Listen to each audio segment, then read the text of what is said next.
विद्याधर वाचस्पति ने प्रश्न पूछा कि आप भारतीय संस्कृति का इतना विरोध क्यों करते हैं? तो मैंने कहा, भारत एक बुनियादी भूल में पड़ा रहा है। इसने विज्ञान का तिरस्कार किया, उसका फल भोग रहा है। विज्ञान के तिरस्कार के कारण तुम 2000 साल गुलाम रहे हो। तुम्हारी स्वतंत्रता दूसरों की कृपा पर निर्भर है। इतना बड़ा देश, 40 करोड़ लोगों का देश, कुल 3 करोड़ लोगों के देश का गुलाम बन गया। चुल्लू भर पानी में डूब मरो। तुम अंग्रेजों के कारण गुलाम नहीं हुए, तुम्हारे तथाकथित ऋषि मुनियों के कारण तुम गुलाम हुए हो। यह तुम्हारे तथाकथित ऋषि मुनियों की कृपा है कि उन्होंने तुम्हें उल्टी बातें सिखाई। क्यों तुम इतने नपुंसक? तुम्हारे पास वैज्ञानिक साधन नहीं थे। तुम मूर्खता से भरे हुए लोग हो। जरूर मेरी बात जहर की तरह लगेगी, लेकिन मेरी मजबूरी है। धर्म की बकवास है तुम्हारे पास, और तुम्हारी बकवास कुछ काम ना आई। 2000 साल में तुम्हें किन किन ने गुलाम बनाया, जरा सोचो तो। जो आया उसी ने तुम्हें गुलाम बनाया।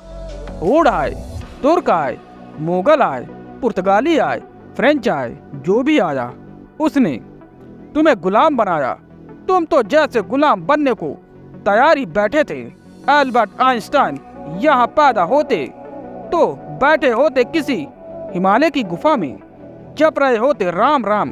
कोई बंदरों को पूज रहा है, कोई गौ भक्त है, कोई हाथियों को पूज रहा है, कोई झाड़ू को पूज रहा है। इस संस्कृति को तुम मुझसे बचाने को कह रहे हो। इसमें बचाने योग क्या है? इस कूड़ा करकट को तुम बचाने की बात कर रहे हो? किन नैतिक मूल्यों की बात कर रहे हो? गांधी रामराज की बात कर रहे थे। क्या था राम राज्य में?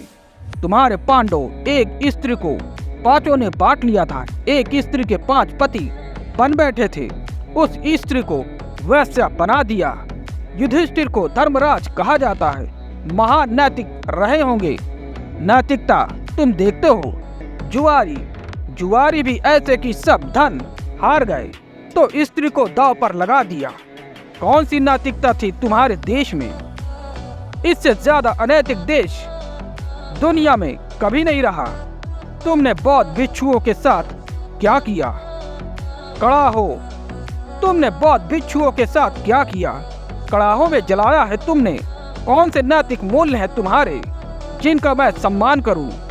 शूद्रों के साथ क्या किया है तुमने? 10,000 वर्षों में तुमने ही नहीं, तुम्हारे तथाकथित भगवानों ने क्या किया? एक शूद्र के कानों में शीशा पिघलवाकर डलवा दिया। और मजा तो यह है कि शूद्र भी ऐसे भगवानों के मंदिर में प्रवेश करने को लालायित हैं। स्त्रियों को इस तरह दबाया कि उनकी जुबान काट दी। सीता की अग्नि परीक्षा हुई, राम की नहीं हुई। शूद्रों के साथ आर्यों ने जो व्यवहार किया है, इससे बड़ी अनीति कहीं भी नहीं हुई थी। तुम्हारे कौन से नैतिक मूल्य हैं? तुमने जो भी सीखा है पश्चिम से सीखा है।